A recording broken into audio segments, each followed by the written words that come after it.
Olá, seja muito bem-vindo. Você está no programa Blogando aqui no canal do YouTube do blog do Paulinho. Hoje vamos falar da final da Copa do Brasil e diversos assuntos, que cercaram a vida esportiva durante a última semana. E para começar os trabalhos, eu vou chamar o meu amigo José Renato. Bom dia, boa tarde, boa noite. Antes de qualquer coisa, eu tenho que ressaltar aqui, porque eu levei um esporro da minha mãe, você sabe bem disso, vocês dois, né? Que eu estava muito mal arrumado da última vez. Então, eu cortei o cabelo, fiz a barba, coisa nova, tá? Para falar não só da final, mas vamos falar até do Fortaleza, que está subindo para a Série A. Não é, Roberto?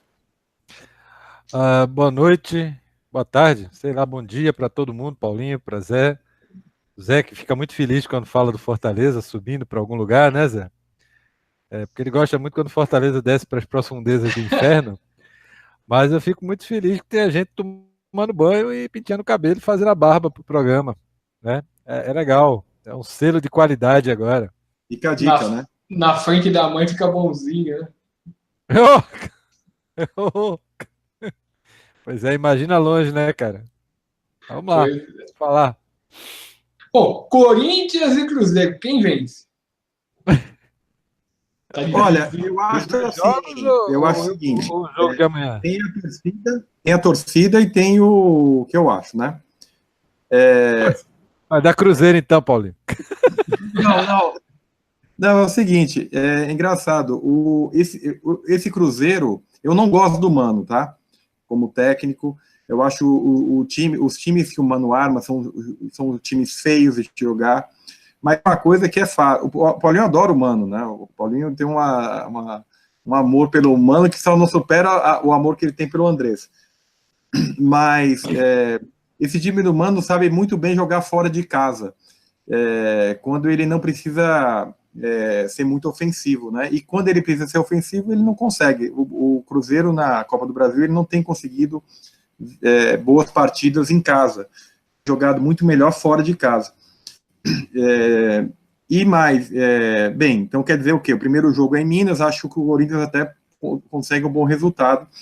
Eu acho que a questão é o segundo jogo, o Corinthians não tem decidido bem na arena. E o Flamengo? Não, finais, caiu para o Palmeiras, perde em casa, ele conquista fora, mas dentro da arena não ganhou nada ainda, né?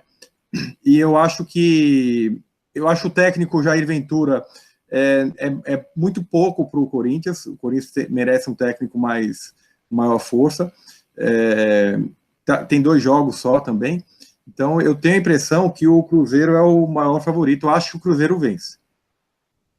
Bom, eu me sinto sempre muito culpado como alvirrubro pela existência do Mano Menezes, né? Porque o Mano Menezes é um subproduto da Batalha dos Aflitos aqui em Recife. Salvou a carreira dele, senão ele ia voltar eu sempre acho que sem a Batalha dos Aflitos o futebol brasileiro não estaria com o Mano Menezes. Concordo. Então, eu me penitencio muito como alvirrubro porque a Batalha dos Aflitos teve esses subprodutos na história.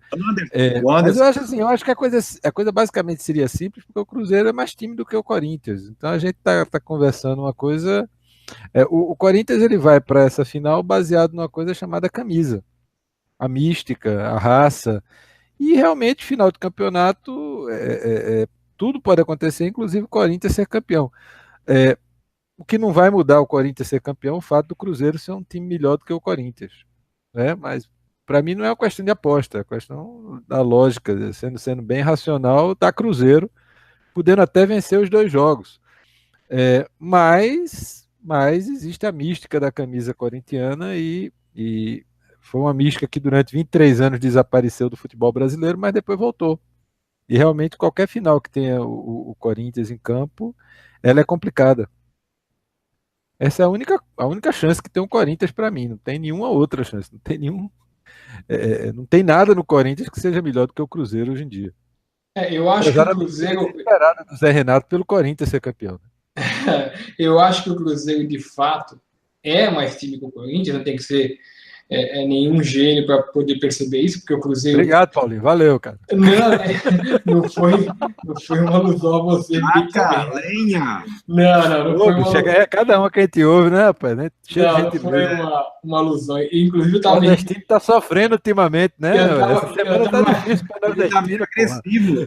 Na verdade, a intenção era... Eu diria que se ele tivesse uma arma, você teria levado uma bala agora. A intenção, na verdade, era me referir a mim próprio, mas não tem nenhuma... É evidente, né? O Cruzeiro realmente é muito melhor que o Corinthians. Eu acho que o Cruzeiro tem um grande problema, que é o treinador. O treinador é um limitador do potencial do Cruzeiro. O Cruzeiro é um time com bons jogadores, alguns jogadores até um pouco acima da média do que outros clubes do futebol brasileiro, mas tem um treinador que realmente ele tem um sisteminha dele mais precavido, né? E acaba impedindo que o time possa, dentro de uma partida que talvez esteja até um pouco mais fácil, tentar ampliar o marcador. Ele prefere ficar na segurança. Se o Cruzeiro se libertar um pouquinho disso no Mineirão, no primeiro jogo, e for para cima do Corinthians de fato, tamanha a superioridade do time, eu acho que o Cruzeiro pode definir o campeonato no primeiro jogo. Agora, se o Mano Menezes ficar naquele sisteminha dele de ficar atrás, de fazer 1-0 e voltar para marcar, aí o Cruzeiro corre risco no jogo de volta. O Corinthians, na Arena de Itaquera, numa final, pode sim, realmente, a camisa do Corinthians, num dia de realmente iluminação de jogador com torcida, tudo junto, o Corinthians superar as suas deficiências. E, Roberto, só para reiterar, não era para você mesmo, não, era para mim, viu? Ô, Paulinho, eu só discordo de você um pouco nessa questão, porque no jogo do Flamengo, no Rio, o Cruzeiro, ele fez 2-0 e quase fez 3 ou 4. Só não goleou porque o ataque do Cruzeiro falhou muito, quer dizer, o mas o estilo é do contra-ataque, né? O Cruzeiro tem um contra-ataque muito eficiente, e contra o Flamengo no Maracanã não funcionou. Sempre que ele precisou jogar para frente, ele não consegue. Então, eu acho improvável o Cruzeiro golear o Corinthians, não por conta de um Mano, não, mas é por conta da ineficiência dos atacantes do Cruzeiro. Mas o Cruzeiro, no jogo de volta com o Corinthians e no jogo com Boca, ele provou isso que Paulinho está falando. O Cruzeiro, ele não conseguiu se soltar. Então, passa aquele jogo no Maracanã em que o Cruzeiro ganhou do Flamengo a ser uma exceção. Ali foi uma exceção. No restante do tempo, eu acho que um outro técnico no Cruzeiro, ele traria resultados muito mais positivos para o time, porque, assim, elenco e time ele tem. Um Renato Gaúcho dirigindo o Cruzeiro seria interessante. Mais ousado. Exatamente, concordo com você. Foi bom você ter tocado nesse assunto do que está acontecendo com os nordestinos, e eu queria deixar aqui, acho que vocês também, você já deixou, inclusive, no seu Facebook, a indignação, né? Porque é realmente um grande absurdo, né? Isso tem se repetido eleição a eleição, essa perseguição aos nordestinos por conta da preferência pelo PT. Eu sou uma pessoa crítica ao PT, nas outras eleições eu votei contra o PT, e nem por isso tiro o direito de quem pensa ao contrário do que eu penso, de quem tem uma visão diferente do PT, de poder expressar isso, tanto publicamente como nas urnas. E eu acho muita gente que está se expressando dessa maneira desrespeitosa é para poder ser, na verdade, de maneira criminosa na internet, reflete bem o pensamento do candidato Jair Bolsonaro. Reflete bem...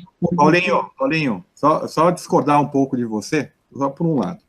Porque você sabe que eu tenho um pé de cada lado, tá? A mesma coisa, as mesmas agressões que acontecem contra nordestinos estão acontecendo contra sulistas lá, tá ok? Eu digo isso porque o meu próprio perfil de Facebook, eu tenho muitos amigos do Nordeste e muitos aqui em São Paulo, tá? E as ofensas baixas são de lado a lado, tá? quem vota no Bolsonaro é fascista, quem é do Sul é fascista, quem é do Sul quer isso, é aquilo outro, e o outro lá também. Não há vitimização só de um lado, a vitimização é dos dois lados. É óbvio, né, Paulinho?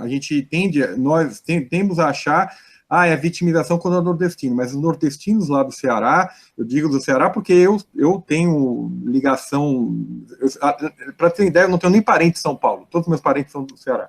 Os meus amigos todos são altamente críticos e ofensivos contra os sulistas, digamos assim. O pessoal do Sul que fica incentivando esse tipo de coisa, e essa vitimização que os nordestinos têm feito. Ao mesmo lado, parte pelo menos, né, Roberto? No mesmo momento, também há um absurdo que já é constante isso, de sinalizar que nordestino é preguiçoso, que é uma subcategoria porque prefere o PT, porque é de fome zero, não sei o quê. Quer dizer, não há bonzinho de nenhum dos lados, certo? Há uma podridão dos dois lados e que explica muito o fato desses dois candidatos, que é o pior que pode acontecer para a nossa política, estarem no segundo turno. Nós nunca tivemos tão mal representados no segundo turno e tão sem esperança com esses dois excrementos da política que representam esses dois. A questão nordestina, ela é curiosa, porque, na verdade, a maioria nordestina que vota com o PT, ela não pode votar de outra forma. Existe um desconhecimento grande das pessoas de que a miséria nordestina era tão grande que o pouco que é feito pelo nordestino, para o nordestino é muito. Então, assim, a nossa população, ela não é essa população que aparece nos negócios de turismo, na praia, do pessoal bonitão na praia, não, é uma população miserável, que não tem água, não tem comida, não tem educação. Então, 200 e poucos reais de um Bolsa Família representam muito. Inclusive, por exemplo, a fome mesmo, aquela fome que havia aqui, ela acabou com o Bolsa Família. É lógico que quando a gente está num estágio de pensamento um pouco diferente, a gente vê que é uma manipulação política de tudo.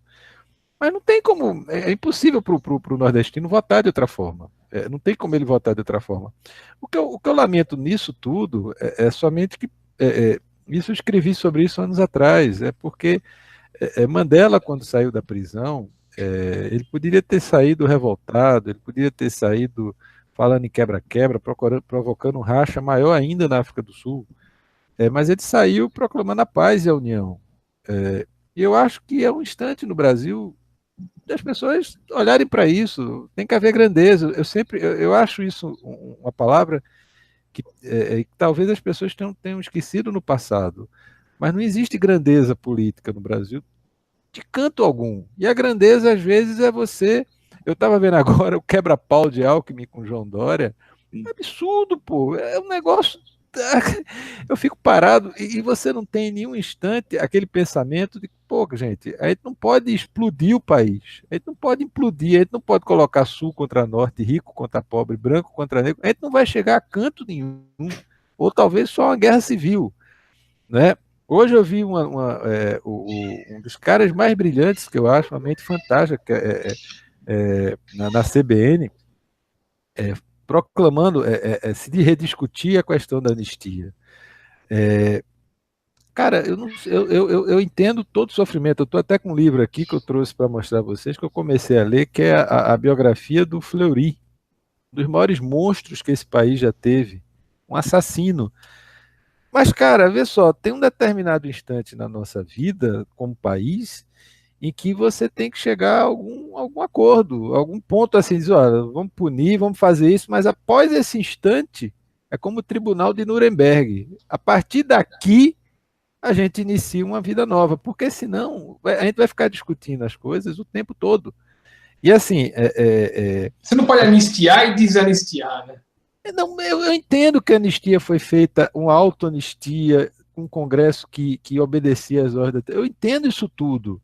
Mas eu acho que, vê só, cara, a gente discutir isso vai acabar numa guerra civil, porque a gente está perdendo amigo, está perdendo familiar. Pô, estou recebendo coisa de familiar, bomba na minha casa, eu tô mandando. Eu brinco o tempo todo, por índole. Meu pai e minha mãe é de brincar. Então, assim, eu falo coisa séria, mas eu brinco. Eu tô recebendo bomba, cara. Bomba. O coitado do Zé entrou lá no meu Facebook, no negócio, pô, o cara foi taxado de fascista para todo lado. Por um negócio, num negócio assim, e começa a ter uma patrulha ideológica. Então, assim, o Paulinho fala do Bolsonaro, eu concordo integralmente com ele. É um cara falando coisas absurdas, mas assim, até nisso, veja só, eu e Paulinho, a gente consegue sentar e conversar, eu e Zé, a gente consegue, nós três não conseguimos conversar, pô, a gente não vai brigar por causa disso. Eles não merecem, né, Roberto? Também tem isso. Não é nem merecer, é uma questão de inteligência, é uma questão de inteligência. A gente precisa trabalhar. Olha, um dos temas que eu nem coloquei na pauta da gente hoje, mas que estão me deixando profundamente triste, é um conterrâneo meu. É um cara brilhante, fantástico, chamado Juninho Pernambucano. O Juninho, ele tá colocando umas coisas assim. Quer dizer, quem não pensa como ele, tá arriscado do mapa. E assim, por mais que você esteja chateado com a vida, ele estudou aqui no colégio aqui perto, inclusive no colégio dos meus filhos. Ele teve uma formação familiar e uma formação de colégio diferenciada. Mas muitos, como Rivaldo, Ronaldinho Gaúcho, pensam de forma diferente dele. E daí? E eu sinto ele com uma amargura, não só nesse assunto político, não. Ele parece uma pessoa amargurada e eu não consigo entender por que ele teve uma vida tão vitoriosa, né? Não, e diferenciada, Paulinho. Diferenciada. Ele é atendido aqui no hospital onde eu trabalho. A vida dele é diferenciada, então ele deveria ter uma compreensão maior do ser humano. Não tem, pô. Será que não teve a influência dele ter estudado, morado na França e ter bebido daquela água lá? Não, do bom sentido mesmo, porque dessa questão. Porque, por exemplo, eu li recentemente. Paris é o santuário da esquerda, cara. Paris é a capital do mundo socialista. Sim, por conta disso mesmo. Porque eu vi o Felipe Melo, e para deixar claro, eu odeio, eu não suporto nenhum dos dois lados, tá? Mas eu respeito, eu entendo, eu compreendo, é o que o Roberto falou, eu compreendo perfeitamente porque boa parte do Nordeste, inclusive um Nordeste que está muito longe da gente, que é o Agreste, uma região pobre, sem nada, e a partir de um momento começam a receber um olhar que seja, um pouco que seja, é muito para eles. E por conta disso, eu compreendo essa coisa. Não serve para mim, mas, cara, eu acho que é legítimo. Agora, essa coisa do não aceitar a opinião do outro é curioso, porque também as pessoas vendem a opinião dos outros, né? Eu estava lendo o biógrafo do Sócrates, tem um outro... O Sócrates teve vários biógrafos, tem um último livro agora. Tem até um inglês ou americano que não foi editado aqui, né? Eu acho que é esse. Quando o Felipe Melo deu o apoio ao Bolsonaro, eu acho que ele tem o direito de expor a opinião dele, mesmo que seja contrário da minha.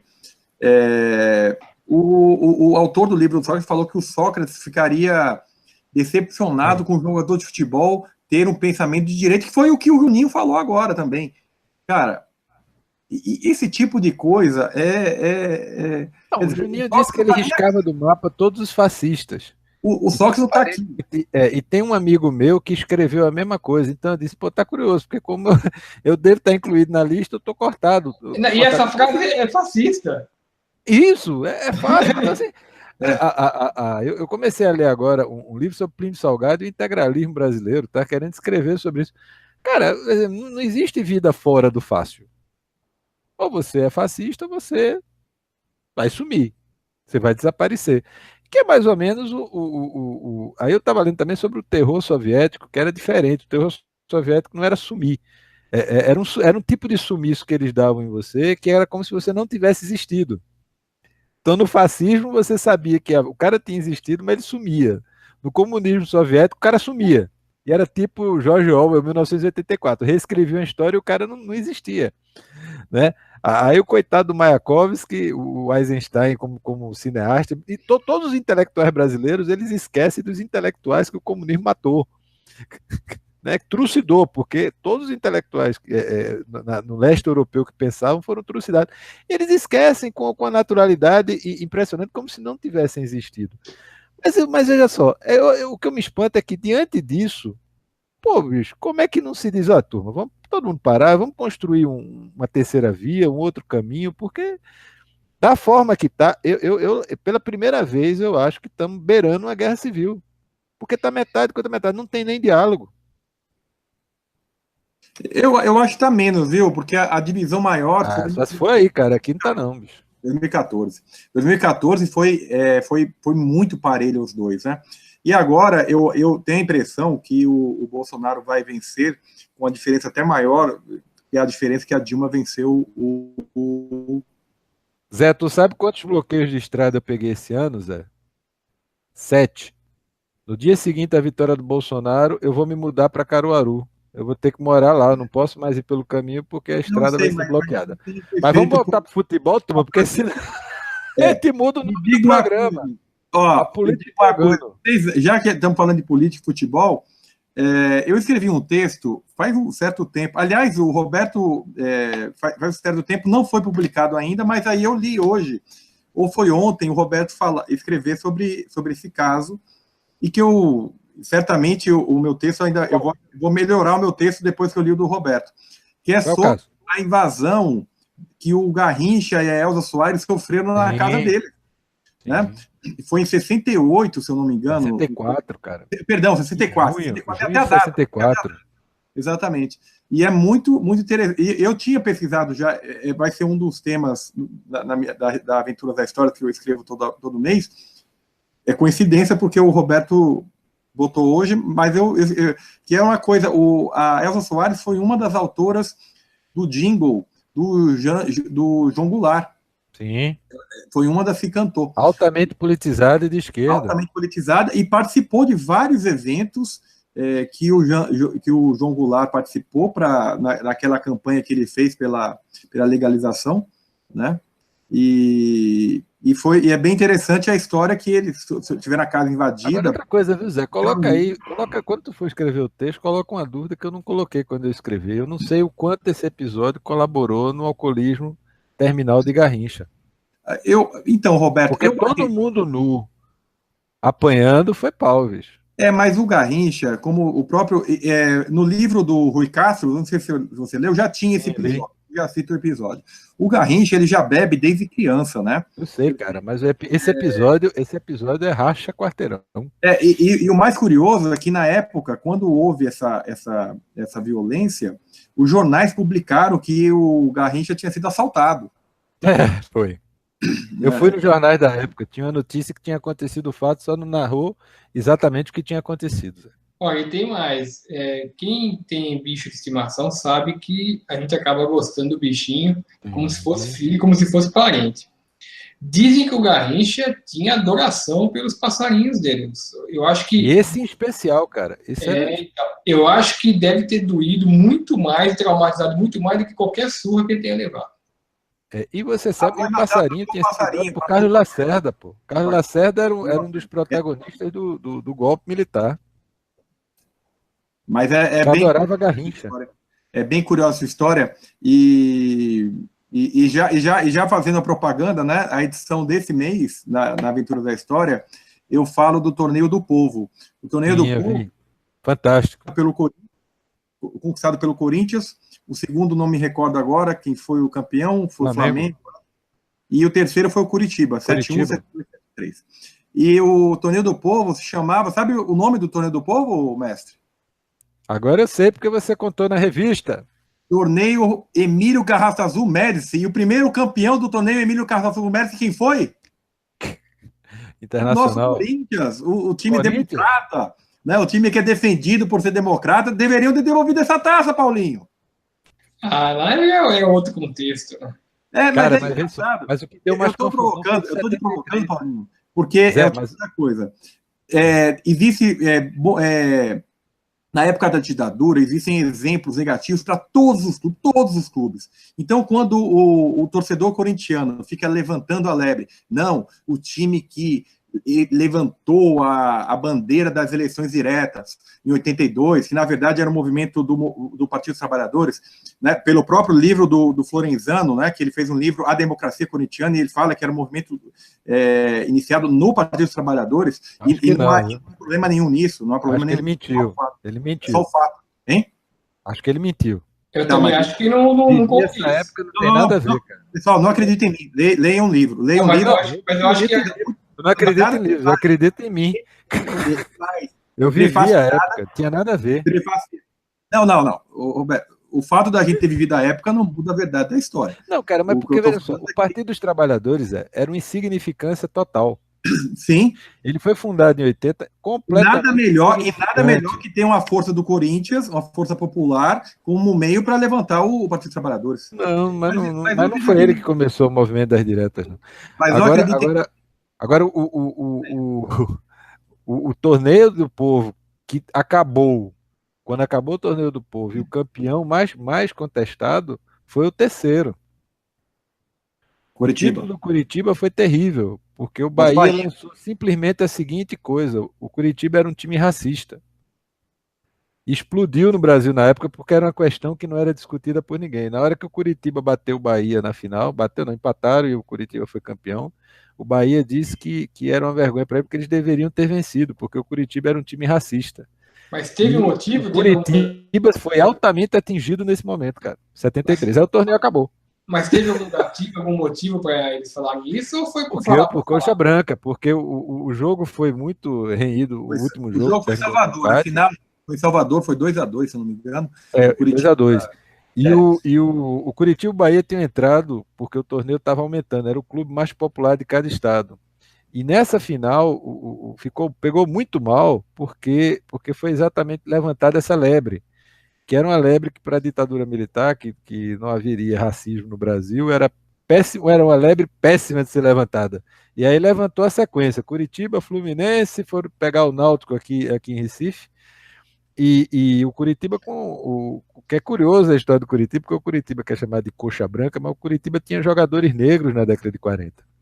Então, era um negócio meio assim, o Atlético Paranaense jogou isso para cima do Curitiba, não que não houvesse, o Atlético Paranaense jogou isso, pegou e ficou. E foi curioso num programa aqui, Paulinho, porque quando foi lançado, acho que foi o livro aqui e tal, estava eu, Carlos Celso Cordeiro, que faleceu, Lucídio, e trouxeram um jornalista. E o cara teve a cara de pau de virar para a gente, os três alvirrubros, e no ar, uma pergunta completamente que não estava em pauta nenhuma, ele virou assim: o que é que vocês acham do Náutico, de vocês serem um time racista?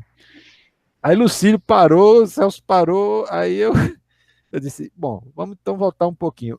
No meu tempo de criança, o Náutico era racista, tudo bem. Mas eu não me lembro de negros entrando em cinemas, negros estudando em escola, negros frequentando esporte, negros entrando para governador, eu não me lembro de nada disso. Então, todos eram racistas. É uma cultura geral, né? A cultura brasileira é uma cultura racista. Uhum. Então, assim, pontualmente você pode dizer, fulano se caracterizava por isso. Pô, o Fluminense, Didi foi o primeiro negro a entrar pelo portão social do Fluminense, mas entrou porque era Didi. E disse que ele não ia entrar pelo portão desempregado de jeito nenhum. Mas ao que me consta, fora o Vasco da Gama e o Santa Cruz aqui em Recife, a bomba do racismo pegava para todo mundo. Sim, Bangu, talvez, né? Bangu. Internacional em Porto Alegre, time do povo, Internacional de Porto Alegre, tem Bangu. sempre que ser lembrado. Bangu. Né? Bangu foi o primeiro a ter mas era um jogador negro, e era um clube de operários, era uma fábrica. O Bangu era um clube diferente do restante, né?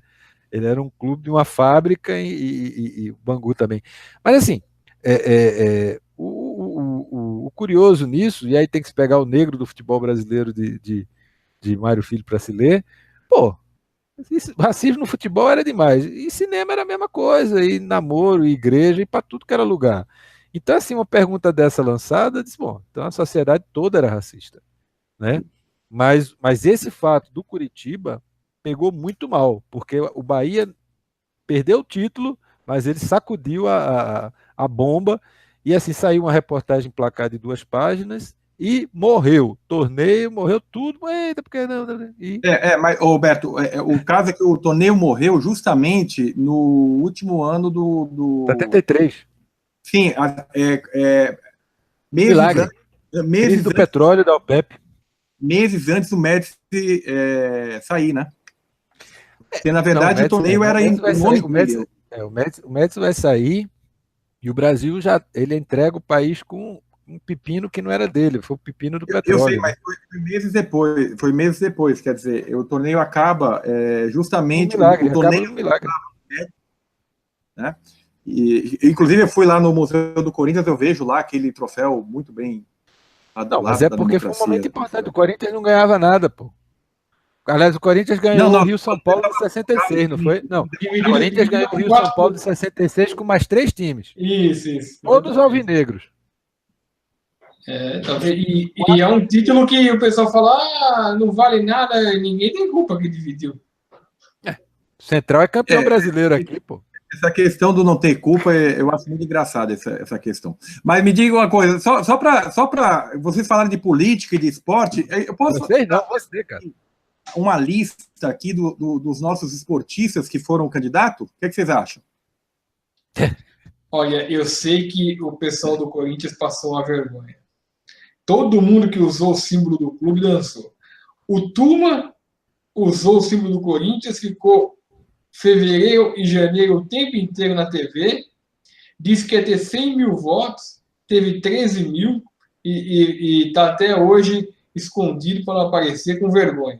O Marcelinho Carioca, outro também que... aliás, vou te falar uma coisa.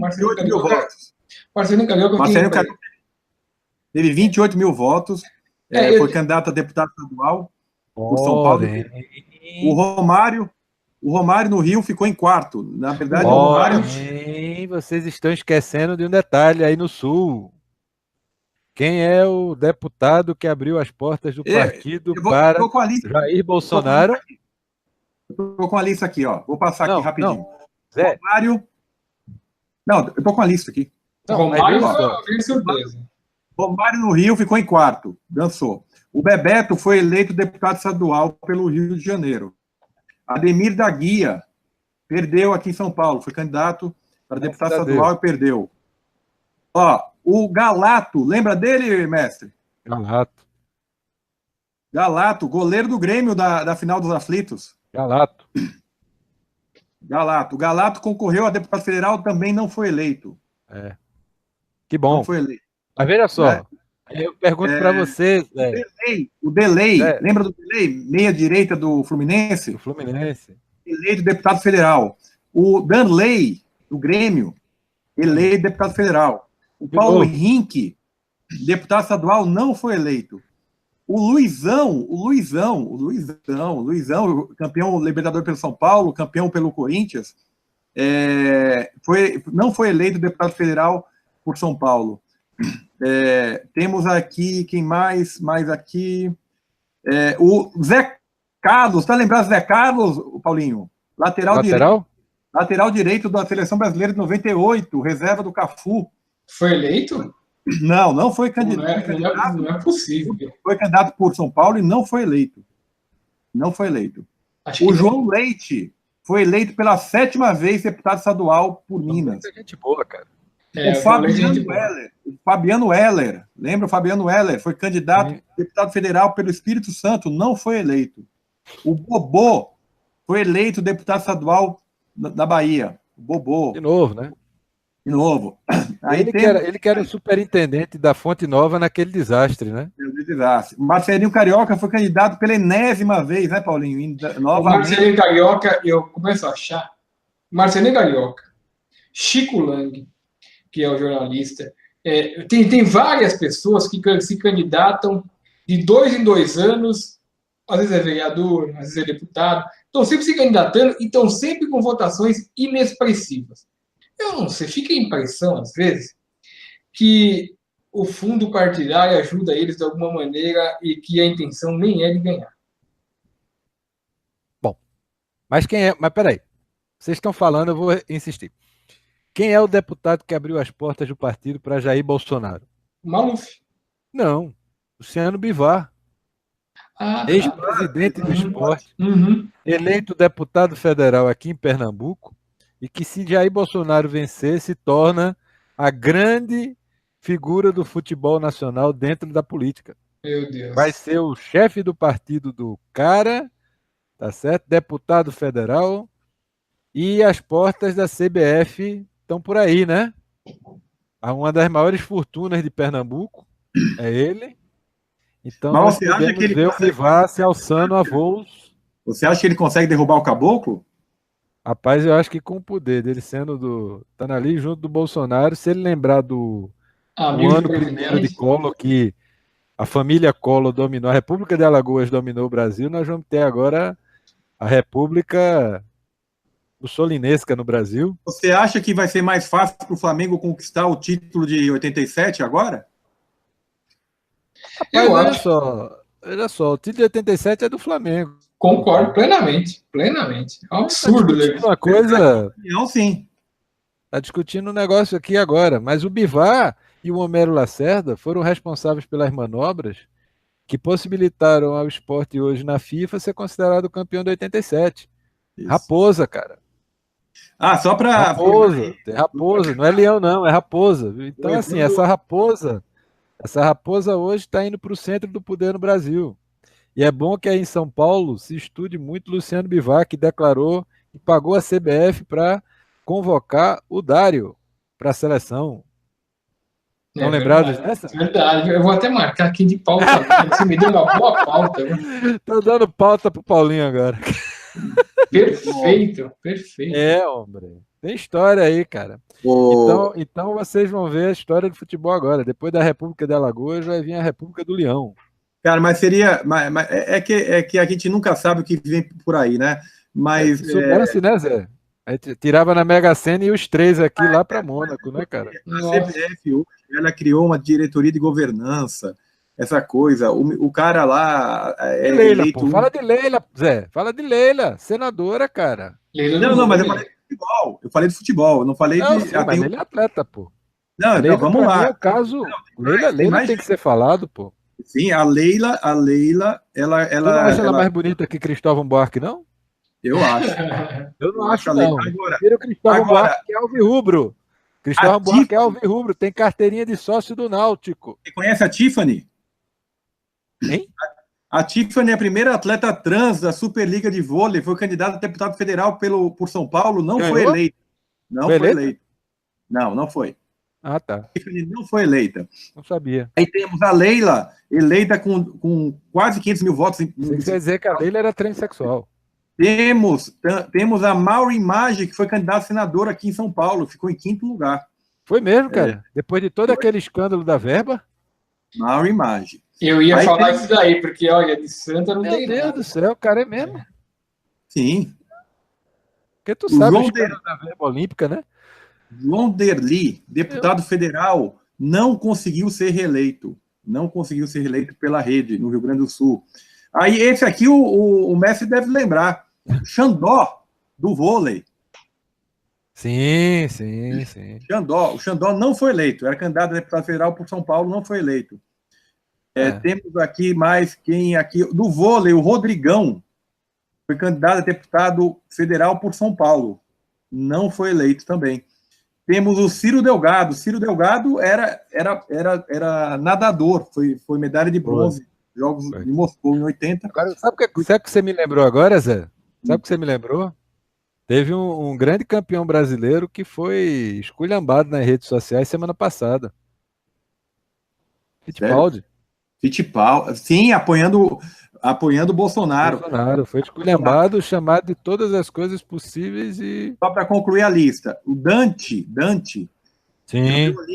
Todo mundo do vôlei foi, Bernardinho foi, não? O candidato não foi eleito. Bernardinho tá nessa também, né? Agora, olha o Bernardinho ia se lançar governador, mas não teve coragem. O cachorro... Vera, né? Vera Mossa. Sabe quem é o Cachorro Louco? Vocês conhecem o Cachorro Louco?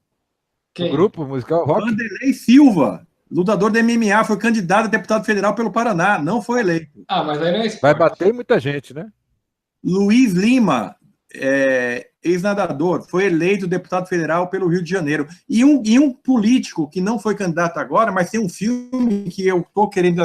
Éder Joffre. Éder Joffre foi vereador para São Paulo em vários mandatos. Mas ele eu sou fã absoluto, cara. Dizem que o filme é um negócio muito bom. Exatamente. Fã absoluto, cara. Ele do pai dele, a família toda. O Éder Joffre... Ele é um cara curioso. Que pese o fato do Éder Joffre ter apoiado... Hã?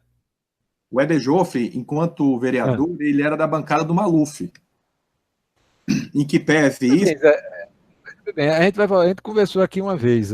Quando a gente analisa o esportista, é bom a gente analisar o esportista, porque quando a gente sai do âmbito dele profissional, aí começa a complicar. Aí a gente entra em outros caminhos, né, cara? Pouca gente se salva, né? Porque, por exemplo, o Éder Joffre, quando ele ganhou o segundo título mundial contra José Legra, em 73, ele era claramente ajudado pela ditadura militar. Porque era de interesse da ditadura um título mundial de boxe. O João Henrique tinha tentado, Miguel Oliveira tinha tentado. Miguel Oliveira vai ganhar em 75 e dura muito pouco tempo com o título. Então, Éder Joffre é ressuscitado para, com 38 anos, ser campeão mundial. Mas numa luta até muito discutível, porque o Legra derruba o Éder no começo da luta e o resto da luta Éder ganha por pontos. Mas o Éder que eu sou fã dele é o Éder do começo, que é o primeiro título de Éder. As lutas dele são espetaculares, estão no YouTube, quem quiser ver. E o Éder também como pessoa humana, porque na época de Placar você viu até uma parte que eu coloquei, né? Ele teve uma série na Placar que ele dava aulas de boxe. Mas o Éder que queria ser arquiteto e não lutador de boxe, e acaba sendo lutador de boxe por causa do pai. Mas ele é uma figura dentro do boxe que raciocinava. Não era um Cassius Clay, mas raciocinava. E isso é impressionante no boxe, porque normalmente no boxe você não consegue chegar nesse ponto de raciocínio. Outra coisa impressionante no Éder Joffre é que se você chegar hoje nos Estados Unidos, para quem gosta de boxe e falar o nome Éder Joffre, ele é reconhecido. Porque ele é considerado um dos 10 maiores da história. Sim. É muita coisa, cara. Né? É muita coisa. Aliás, são alguns nomes que a gente, no Brasil, infelizmente, a gente perde. São mais famosos fora do que aqui, né? O Éder Joffre. Maristé. Monstro, né? Monstro. Uma coisa deslumbrante. Quer dizer, quem vê a carreira do Guga e a da Maristé, lógico, pelo amor de Deus, não estou querendo diminuir o Guga, mas o que Maristé fez é algo... Mas Guga sabe disso e Guga fala isso, cara. É tão inacreditavelmente maior que é uma lástima. É o tipo da coisa... O Clube Tietê aqui em São Paulo, que acabou sendo o candidato do Paulinho a presidente, acabou desmobilizando o Clube Tietê. As quadras do Clube Tietê deveriam ser canonizadas aqui em São Paulo. Porque foi onde a Maristé começou... Mas é o seguinte, Zé, se você chegar nos Estados Unidos, cada esquina tem uma quadra de cimento para você jogar. Você chegar aqui em Recife, em São Paulo também é a mesma coisa. Para você jogar uma partida de tênis, você tem que ser associado a algum clube. Aqui em Boa Viagem ainda tem 2 quadras, mas mesmo assim você tem que ter uma raquete que é cara e bolas que se perde. Para você se associar ao clube tem que pagar uma joia grande e tem que pagar uma mensalidade suculenta também, é difícil. Essa semana a gente bateu o recorde mundial dos 50 metros do nado borboleta com o Nicolas, né? 38 anos de idade, é um absurdo. 38, com 17 eu nadei. A gente se aposentava forçosamente que ia ter vestibular, senão o pai matava a gente. O cara tá nadando com 38 anos. Pô, mas o cara ser nadador aqui em Recife é complexo, porque as piscinas passaram a ser de 25 metros. A gente tem uma piscina olímpica no Náutico, que foi a primeira aqui em 68, tem outra no Esporte, e de 50 metros, acho que é mais ou menos isso que a gente tem. Ô mestre, desculpa. Cada canto tem uma piscina climatizada para o cara nadar, pô. Ô mestre, você sabe que eu tenho... Os brancos, né? Porque os negros não nadam. Exceto o Anthony Neste. Sim, que é a exceção que comprova a regra, né, cara? Exatamente. O Anthony Neste, para lembrar, venceu os Costas. 100 metros Costas. Em 90, eu não me lembro o nome, vou recordar. Mestre, o pessoal do meu Facebook lê o seu. E eles estão aqui ansiosos em saber quem ganhou o futebol de lama no domingo de manhã. Rapaz, cara, que jogo maravilhoso. Olha, viu até postagem do Juca Kfouri, hein? Paulo. A postagem do Juca pro mestre é carne de vaca. É carne de vaca. Cara, o incrível que eu descobri hoje... Não, são 2 coisas. Primeiro, que no jogo, meus filhos, eles não sabiam frear. Então, toda vez que chove agora, a gente vai para esse campinho aqui e vai jogar. Eles aprenderam a frear na lama. Eu sempre dizendo, rapaz, você tem que correr com o freio de mão puxado. Você bate na bola diferente. Então é impressionante, porque não se tem mais menino sabendo jogar na lama. É tudo gramadinho artificial, o outro não se joga mais na lama. Toda aquela técnica que a gente tinha no passado, toda a malandragem de lama sumiu. Então é divertidíssimo, porque no primeiro jogo que eu tive com eles, o Pedrinho, que é o maior, Pedrinho não, Pedro, que tá com 18, ele não gosta que eu chame de Pedrinho. O Pedrinho voou umas 10 vezes, ele corria com tudo, cara, e os caçula rindo da cara dele. Aí os caçula começaram a cair. E eu não caía, eu disse, ó, você corre porque tal. Então é incrível como nós perdemos. Eu queria desafiar assim uma seleção argentina a jogar na lama com barro com brasileiro. Ela se lasca todinha. Uma seleção, né?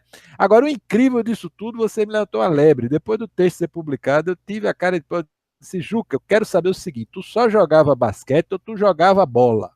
Eu descobri a posição que Juca jogava bola pelada, bicho. Adivinha qual era a posição de Juca? Banco. Hã? Banco. Eu vou passar para ele. Diz aí, Paulinho. Goleiro?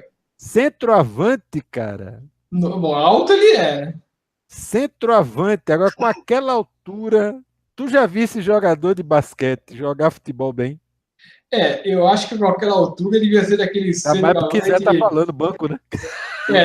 Devia ser daquele centroavante caneludo, né? O problema do jogo, rapaz, a bola só se bater. O problema do jogo é que ele só tava de esquerda. Olha o Zé na maldade. Eu tava com as duas, cara. Não, eu tava de esquerda. Tava com as duas, cara. Agora, você... Eu tenho certeza que ele vai dizer que chutava com as duas, cabeceava como ninguém. E quem ensinou Sócrates a jogar de calcanhar foi ele. Ah, claro. Agora, veja só, falando de Juca aqui, mas quem me despertou interesse foi Zé Renato no Museu do Futebol. Chuta muito forte, Paulinho. O Zé Renato? Zé Renato, cara, uma surpresa para mim. Desculpa. Eu até ia comentar sobre isso, mas eu não ia... é que eu sou muito tímido. Eu fiquei surpreso. Meus filhos disseram, pai, você dizia que ele não jogava bola. Eu disse, não, cara, eu também pensava. Não, e eu jogo muito bem futebol e tênis também. Opa, cara, vem pra cá, beber, rapaz. Vamos jogar uma partida? Futebol, tênis. Eu acho que o único esporte que eu não jogo bem é peteca. O esporte que eu jogava melhor, mas que eu tive que parar de jogar, porque vocês me conhecem, sabem que a minha altura não é lá muito grande. Eu tive que parar com 16 anos, era basquete. Eu jogava bem de... Jogava o quê, Paulinho? Basquete. Eu jogava bem de armador. E eu tenho medalha aqui, tenho certificado aqui da Secretaria Municipal do Esporte, de mão de prata. Eu fui vice-cestinha. É mesmo? Eu era um bom armador. Eu não tinha 3 pontos ainda quando eu jogava, era só 2 pontos. Mas não ia fazer diferença também, né? Não, mas eu jogava bem, cara. E eu era criativo na armação. Ô, cara. Mas aí passou... Tem foto? Tem foto, tem tudo. Me repassa, cara, me repassa. Vou passar. E eu jogando basquete, quando começou a todo mundo crescer e eu ficar... Porque eu tenho 1,75 m, então não dá para jogar basquete. Quando todo mundo começou a ficar gigante, aí não teve mais jeito, porque o treinador falava, ó, fica no garrafão, e não dava. Eu ia arremessar, tomava uns tocos, e aí eu falei, bom, vamos parar aqui. Aí comecei a jogar futebol, aí comecei a jogar no gol. No futebol, eu sempre gostei de jogar no gol, treinava bastante, mas também fiquei baixinho, né? Aí não dá. Depende, né? Não, mas os maiores goleiros da história do futebol pernambucano mediu em 60. Mas tem que ser genial. Mas tem que ser genial. Não pode ser mais... Valdir do Palmeiras também. Agora, essa semana teve um lance curioso. Paulo Vitor é um bom goleiro também, foi um bom goleiro e era baixo. Não, mas Liverpool e Chelsea teve um gol de Sturridge no último minuto. Ele entrou em campo, fez o gol de empate, e quando ele fez, o gol foi no ângulo, mas a torcida pegou no pé do goleiro porque ele media somente 1,83. Nossa! Se ele fosse 1,87, ele pegava a bola. Realmente, veja o padrão que a gente chegou agora, né? Como aquela bola do Neymar no Courtois, né? Agora, tem uma pergunta para vocês dois. Quem é que vai mais longe na história do futebol? Neymar ou Mbappé? Já votei. Eu acho que mais longe vai Neymar. Também. Na história do futebol? Mbappé já tem um título de campeão mundial, viu? Eu acho que o Mbappé ele vai ter esse título de campeão mundial, mas ele vai desacelerar em algum momento, porque ele não é isso tudo. Eu acho que ele é muito bom jogador, muito bom atacante, mas ele não é genial. O Neymar... ele tem um quê de genialidade que falta de maturidade. Se tivesse a maturidade que tem o Messi, por exemplo, o Messi é um sujeito que não cria escândalo fora de campo, que está sendo jogo. Ele seria um jogador melhor. Mas o Mbappé, eu não vejo ele. Eu acho que a força física dele hoje ajuda muito o futebol dele. Não que ele seja grosso, mas ele não é genial. Ele é mais o Cristiano Ronaldo. Isso. Tu lembra? Se o Cristiano Ronaldo não for preso, né? Não, tu lembra? Não, preso ele não vai ser preso. Mas é uma coisa feia, história feia, né? Uma coisa feia. Mas ele tá mal. Ô, Paulinho, tu lembra do Dino Furacão? Dino Furacão? Dino Furacão foi um centroavante do Santos que fez um jogo 4 gols. 4 gols, cara.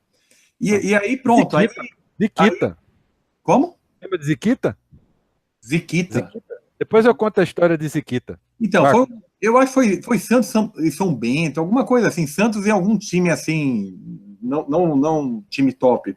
E o Dino Furacão fez 4 gols, foi 4-0 o Santos.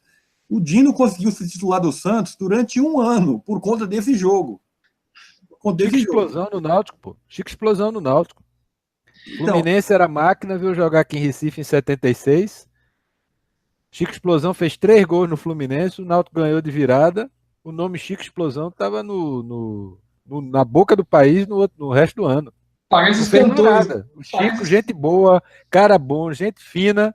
Foi o que o Chico fez na vida dele. Foram aqueles 3 gols em cima do Fluminense. Vive longe, né? Você lembra do Chico Espina? Sim.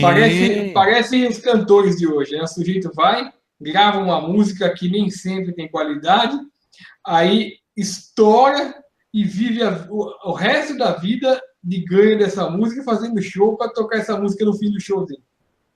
Mas é mais ou menos por aí. O morango do Nordeste. Só para registrar, o Chico Ziquita, nos anos 70, o Atlético Paranaense estava perdendo um jogo de 4-0. Ziquita, em 15 minutos, fez 4 gols. Virou assunto do país. Foi tudo que Ziquita fez na vida. O que acontece como o Mbappé. Mbappé fez 4 gols em 13 minutos. Tem um jogador famoso e que é comentarista da Rede Globo, que viveu de um campeonato juvenil, que é o Caio Ribeiro. Exatamente. Caio Ribeiro, ele viveu porque ele foi escolhido melhor jogador no campeonato mundial juvenil. Eu não sei como, mas ele foi escolhido. E desde então, ele só fez grandes contratos, sempre porque acreditavam que ele era um jogador de enorme potencial. E assim foi comum. Então, ele enriqueceu no futebol. Ele já era rico. Jogou em grandes equipes e nunca jogou mais do que nesse campeonato mundial juvenil. É engraçado, Paulinho, você lembra no final da carreira dele, ele virou talismã no Flamengo, ele entrava e fazia gol, e o Romário chegou a falar que foi um dos maiores parceiros no ataque, foi o Caio Ribeiro. Mas tem as implosões também, né? O Flamengo tem 2 implosões, uma chamada Júlio César e outra chamada Sávio, né? Verdade. Sávio, quem vê o Sávio jogar no começo, Sávio é uma das coisas mais esplendorosas que você tinha, cara. Melhor ataque do mundo, Romário do mundo. E nunca foi. O Paulinho, e o Lulinha, hein? O Lulinha, eu tenho um vexame meu, que graças a Deus não foi gravado, mas eu vou contar aqui, porque acho que o povo merece saber. A história merece. Eu estava no Pacaembu, na cabine da CBN, estava o Paulo Massini e estava o Vitor Birner. O Paulo Massini narrando, o Vitor Birner comentando, e eu lá na... E eu fui lá para poder bater papo com eles, porque eu ia no jogo mesmo. Então eu fiquei lá na cabine, mas eu não imaginei que eu ia entrar no ar. Até porque, depois que eles me puseram no ar, levaram uma bronca, nunca mais me puseram. Porque eles tinham aquele preconceito todo. Bom, aí a equipe da CBN executiva, não eles, lógico.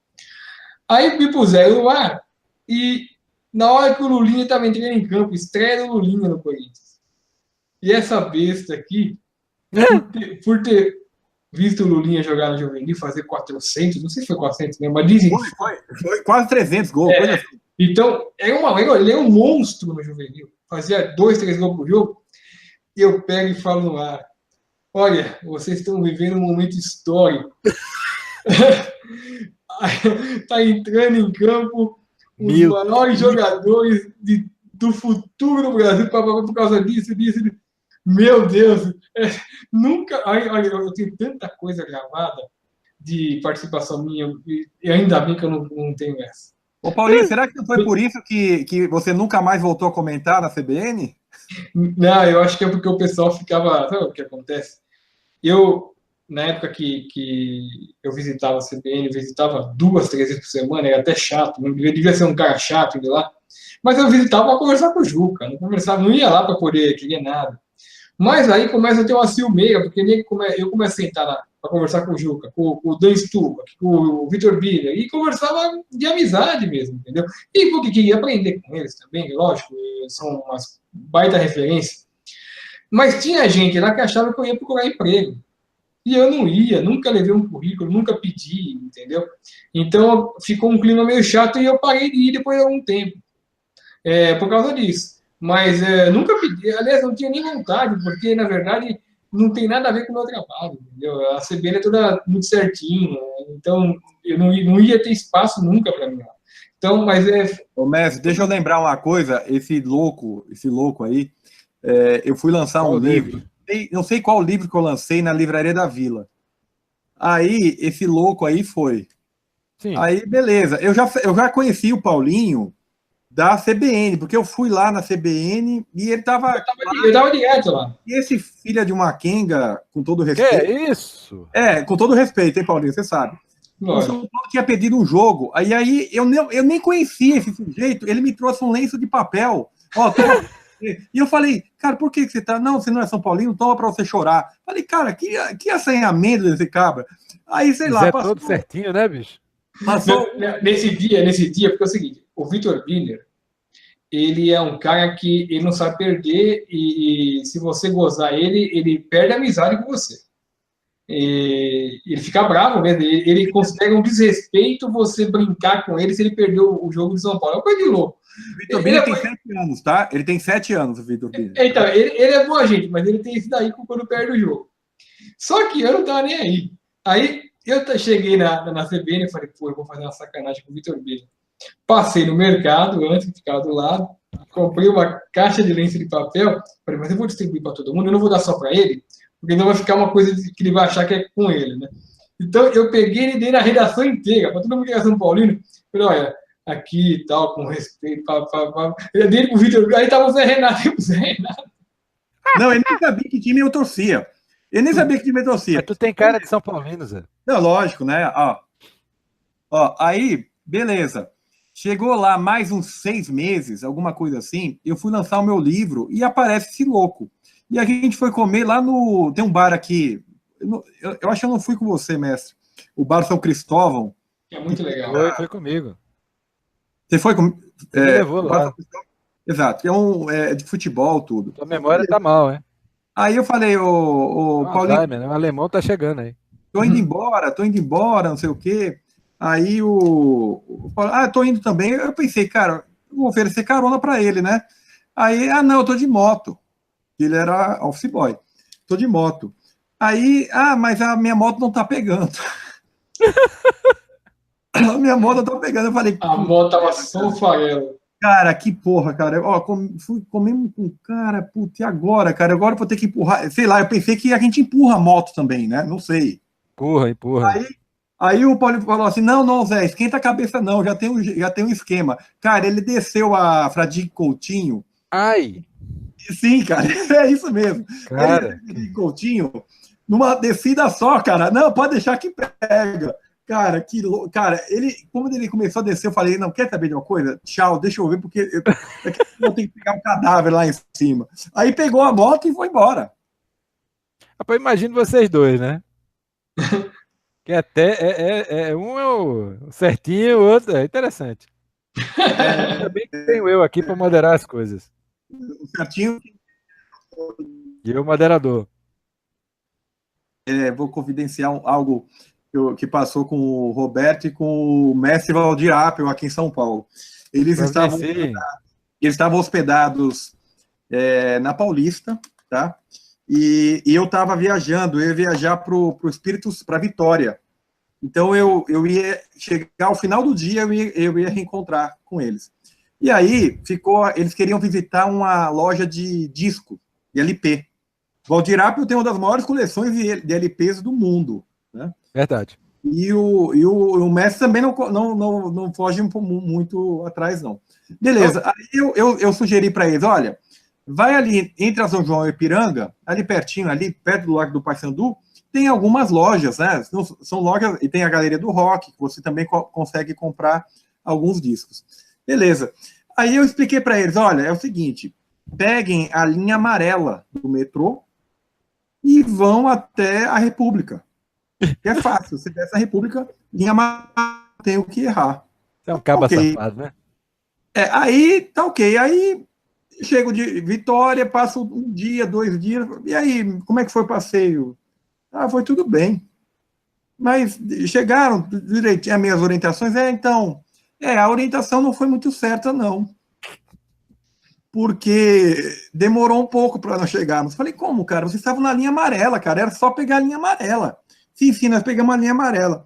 Eles pegaram a linha amarela, sabe aquele de deficiente visual? É sério. Eles pegaram, sim, porque tem... Não ia pra canto nenhum, pô. Não, em todas as estações tem a linha amarela. Sensacional. Aí eles foram pro Jabaquara, foram quase pra Santos. Na cabeça, deu com uns 4. Pegamos a linha amarela, pô. Ficamos lá rodando a linha amarela. Faz parte. Faz parte. Acontece. Bom, gente, tá dando horário aqui. Foi um programa bem legal. Hoje, daqui a pouquinho, teremos Corinthians e Cruzeiro, ou Cruzeiro e Corinthians, né? Decidido a Copa do Brasil. Cruzeiro é favorito, mas o Corinthians, o meu coração diz, vencerá. Mas eu vou torcer para isso.